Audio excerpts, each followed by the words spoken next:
안녕하세요. 여러분의 이직과 경력 관리를 도와드리는 헤드헌터 이직현입니다. 올해 이직을 해야겠다라든가 아니면 직업을 구해야겠다 이렇게 생각하시는 분들이 많이 계실 거예요. 그 중에서 일단 좀 이직을 진지하게 고민하시는 분들 있으시면 제가 이제 헤드헌터를 하면서 이제 다양한 이직 사례를 많이 봤잖아요. 이쪽 경력직 채용 필드에서 일을 하면서 이제 느낀 그런 내용을 바탕으로 해서 경력직 이직을 희망하시는 분들이 반드시 중요하게 생각해야 되는 것 3가지를 오늘 말씀을 드리겠습니다. 첫 번째, 이직의 명확한 목표가 설정이 되어 있어야 됩니다. 그러니까 왜 나는 이직을 하고 싶어요. 그럼 누군가가 당신은 왜 이직을 하고 싶습니까? 라고 했을 때 그냥 지금은 좀 별로라서요. 지금 회사보다 좀 나은 데가 있지 않을까요? 그냥 이제 좀 몇 년 다녔으니까 한번 넘어가야 되지 않을까요? 이런 게 아니어야 된다는 거예요. 확실한 이유가 있어야 된다는 겁니다. 확실한 이유가 있어야 확실한 이직 목표가 있는 거거든요. 그래서 이직 목표가 설정이 안 되어 있으면 내가 하고자 하는 이직은 산으로 갈 확률이 높아지는 겁니다. 그러니까 예를 들어서 어떤 분이 예전에 이런저런 이야기를 하다가 이직을 해야겠대요. 왜 하시려고 해요? 그랬더니 지금 현재 다니는 회사가 너무 마음에 안 든다는 거예요. 어떤 게 마음에 안 드십니까? 하나부터 10까지 다 마음에 안 든대요. 그럴 수 있잖아요. 근데 그럴 수 있는데 그래서 이직을 해야겠다는 거예요. 그러니까 현재 회사를 좀 탈출하기 위해서 이직을 해야겠다. 근데 여러분들이 회사에서 면접을 보고 이런 거 경력기술서, 이력서에 이직 사유를 쓰지만 물론 이제 이력서에 쓰는 이직 사유는 간단하게 쓰죠. 근데 이제 면접에서 왜 이직을 하려고 합니까? 라고 했을 때 뭔가는 답변을 해야 되잖아요. 근데 내가 진짜 지금 있는 회사가 너무너무 싫어서 이직을 한다 라는 생각밖에 안 했으면 그거밖에 만약에 이직의 목표가 없다라고 하면 뭔가 내용을 꾸며낼 수밖에 없거든요.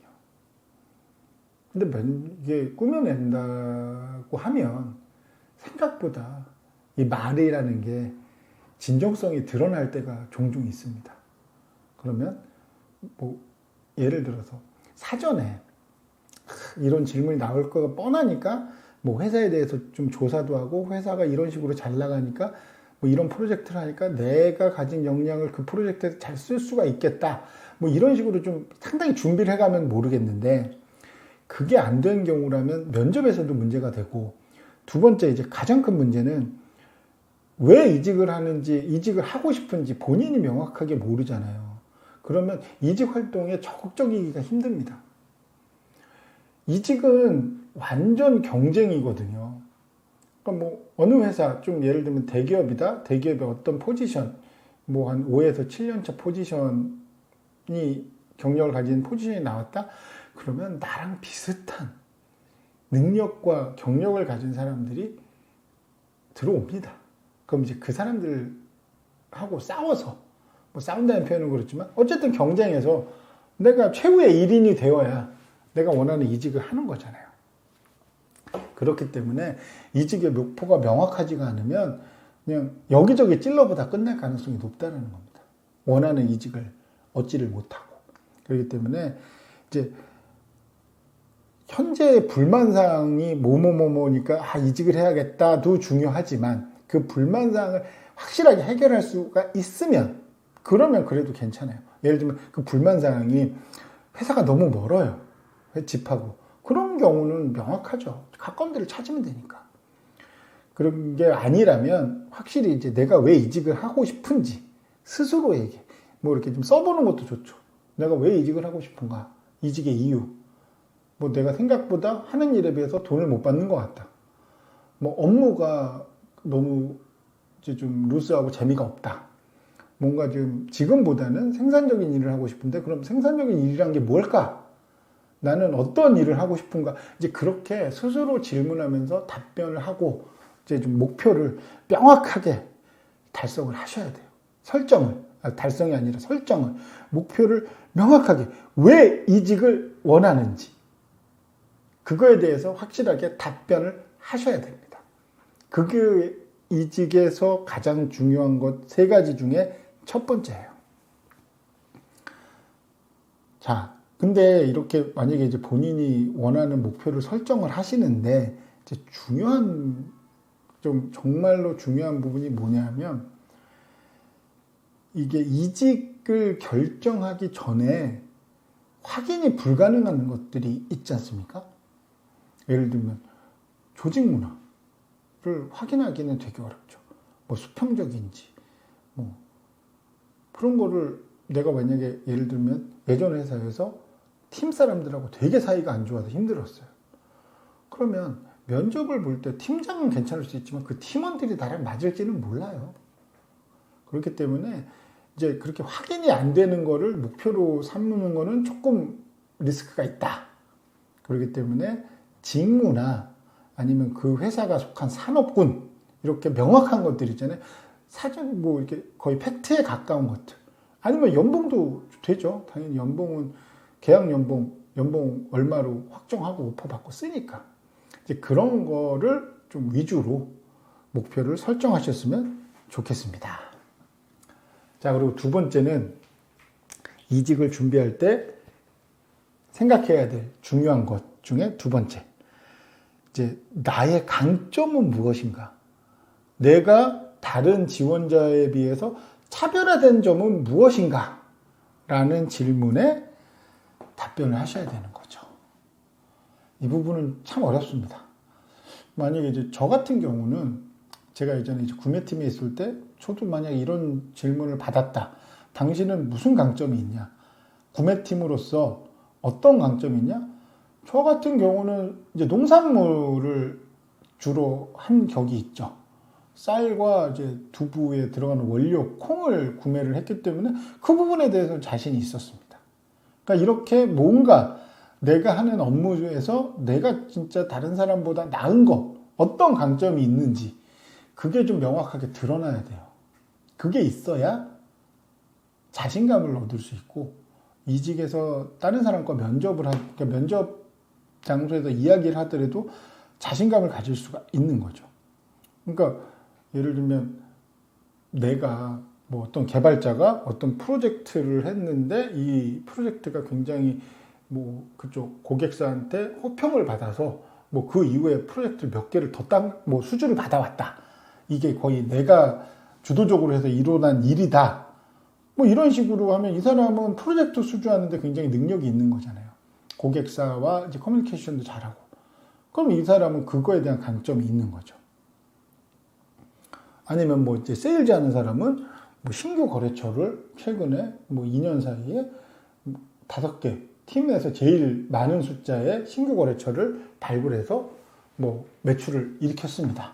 라고 하면 그 사람은 이제 매출의 강점이 있는 거죠. 이런 식으로 본인의 이제 경험하고 이제 성과 여러 가지 중에서 내가 이제 지원한 직무랑 이제 가장 좀 적합도가 높은 것들을 위주로 뽑아서 이제 설명을 하고 그거를 좀 본인이 정리해 보실 필요도 있어요. 그래서 이제 내가 확실하게 다른 사람보다 이러한 차별점이 있구나 라는 거를 알고 계셔야 되는 거죠. 그리고 그거를 만드셔야 되는 거고 그래야 이직 경쟁에서 한 발 더 앞서 나갈 수 있을 겁니다. 자, 그리고 이직을 해야 될 때 생각해야 될 거 마지막 이제 어디에서 이제 나는 기회를 찾을 거냐, 이직 기회를 어떻게 찾을 거냐, 뭐 내가 이 정도 규모의 이런 산업군이면 어느 정도 연봉을 받는지, 그러니까 이런 게 좀 다양한 소스들이 인터넷에도 많이 있죠. 그러니까 그런 것도 좀 보시고 뭐 헤드헌터랑 만약에 연락이 되거나 하면 그 헤드헌터를 통해서 물어볼 수도 있는 거고요.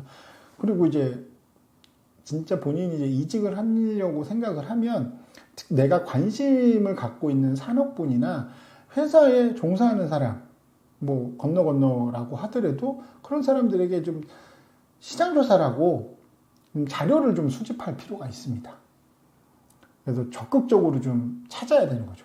그러니까 뭐 잡코리아나 사람이 올라온 거 기본으로 보고 거기에 이제 추가적으로 헤드헌터랑 이야기를 해서 나는 이제 영어나 뭐 일본어 이런 어학 쪽에 강점이 있다. 그래서 외국계를 좀 보고 싶다. 그럼 뭐 피프렌잡이나 링크드인 쪽을 보시는 거고. 나는 조금 이제 규모가 작더라도 성장 가능성이 높은 스타트업 쪽에서 좀 일을 많이 하고 싶다. 그럼 뭐 로켓펀치나 뭐 리멤버나 이런 쪽을 많이 좀 보시면 되는 거죠. 그래서 좀 노력을 본인도 이제 발품을 파셔야 되고 이제 헤드헌터한테 연락이 왔어요. 뭐 이런 자리가 있다. 근데 이제 그 자리가 쏙 마음에 안 들어요. 그럼 그건 지원 안 하더라도 본인의 이제 헤드헌터랑 이야기를 좀 나눠볼 수가 있는 거잖아요. 헤드헌터는 이렇게 채용 쪽을 돌아보니까. 그래서 내 경력은 이런데 나는 이제 이론 쪽으로 가고 싶습니다. 그럴 때 이게 어느 정도 좀 가능할지, 이게 현실적으로 가능성은 얼마나 있는지 혹시 의견을 주실 수 있냐. 물론 이제 주고받는 관계이기 때문에 내가 지원을 안 하면 뭐 다른 사람, 거기에 좀 적합한 사람이 주변에 있으면 추천해 줄 수도 있죠. 저도 예전에 이제 제가 컨택한 사람은 지원을 안 했는데 그분이 이제 자기는 여기랑 별로고 좀 여기에 관심 있어 하는 사람이 있다. 그래서 이제 그 사람을 소개시켜주면 어떻겠냐. 그래서 그분을 소개받아서 그분이 입사한 적도 있습니다. 본인이 조금 노력을 많이 하셔야 되는 거고, 저는 이제 그런 경우들도 있으니까 좀 동종업계에서 뭐 세미나를 한다든가 뭐 그런 거를 할 때 알아두면 나쁘진 않잖아요. 그래서 그런 쪽 뭐 세미나가 됐건 온라인이 됐건 저는 오프라인 같은 경우도 그럴 기회가 있으면 좀 적극적으로 좀 활용하실 필요가 있다. 그러니까 뭐 이직을 하고 싶습니다라고 뭐 드러내시면 안 되고 그럴 필요는 없지만 인맥은 그러니까 뭐 알아두면 도움은 되거든요. 근데 이제 당연히 인맥 같은 걸 할 때 누구를 아는 게 중요한 게 아니라 뭐 예를 들어서 그런 거죠. 세미나를 했는데 발표를 이 사람이 정말 잘했어요. 그 내용도 좋고 막 그래요. 그러면 이 사람을 탐내하는 사람들이 회사가 있겠죠. 그러면 뭐 끝나고 잠깐 뭐 얘기를 한다든가 이런 식으로 해서 경쟁사로 넘어가는 경우도 종종 있습니다. 그러니까 기회는 여러 가지 채널에서 다 있을 수 있어요. 그러니까 여러분들은 일단 조사는 하고 이제 이런 채널을 파악하실 필요는 있지만 그거에 앞서서 이제 역량을 키우시는 게 일단 가장 중요하긴 합니다. 확실하게.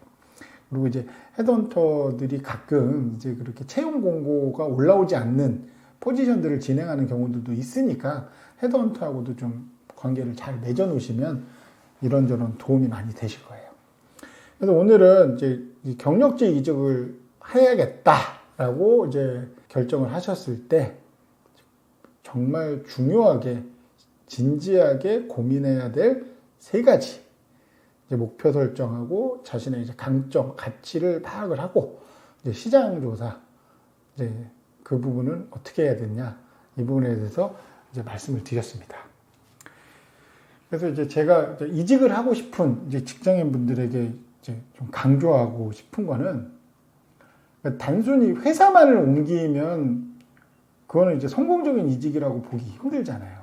그리고 만족도도 있어야 되고 그렇기 때문에 자기 자신의 이제 경력, 커리어를 이제 어떠한 목표를 가지고 어떻게 이 개발을 해 나갈지 그거에 맞춰서 만약에 이직을 하게 된다라고 하면 저는 그게 뭐 연봉이나 다른 여러 가지 요인도 중요하지만 가장 성공적인 이직이라고 생각을 해야 합니다. 그러니까 성공적인 이직은 다음 스텝을 준비하기 위한 이직이라고 저는 생각을 해요. 그래서 여러분들도 이직 과정, 이제 준비 과정에서 궁금한 점이 있으면 언제든지 뭐 댓글과 이제 메일로 이제 문의를 주시면 제가 성심성의껏 답변을 해드리도록 하겠습니다. 제 이야기가 도움이 되셨다면 좋아요와 구독 부탁드리겠습니다.